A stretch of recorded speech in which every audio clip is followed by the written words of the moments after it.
สบายดีสมัยเลอะอยู่มาตาหามมีพาเที่ยวสวนธรรมศาสตร์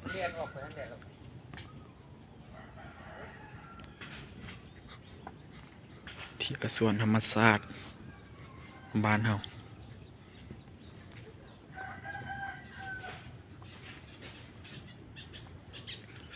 เที่ยวสวนธรรมศาสตร์บ้านเฮาถ้าได้ก็งามเบิดถ้าได้ก็ได้มีแต่งามลูกเดียวงามที่สุดในงามดีต้นไม้ต้นตอกอย่างนี้ก็ได้อันนี้ต้นไม้ต้นตอกเวทีตัวเก่ามือถ่ายทำงามหลายส่วนนี้งามหลายส่วนงามส่วนดีงามหลาย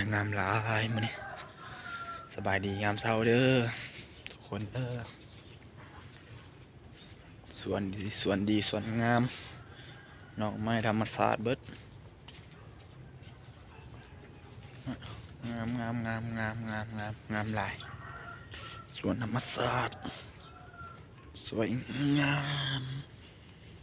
ส่วนธรรมศาสตร์สวยงามบ่ได้เข้ามาดนละเมื่อถ่ายทำแล้วบ่ได้เข้ามาดนสวยงาม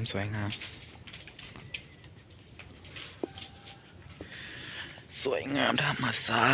สตร์เข้ามาสิเตรียมโบกอันนี้แหละมื้อนี้ก็ได้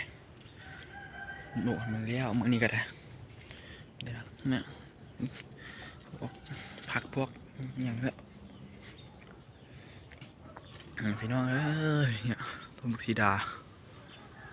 นั่นแน่ที่แน่ธรรมศาสตร์สวยงามแต่มากสีดากินมากนี่แหละสวยงามเบิดแถวงามหลายแถวนี้หอนเจียงคนนี้เด้อ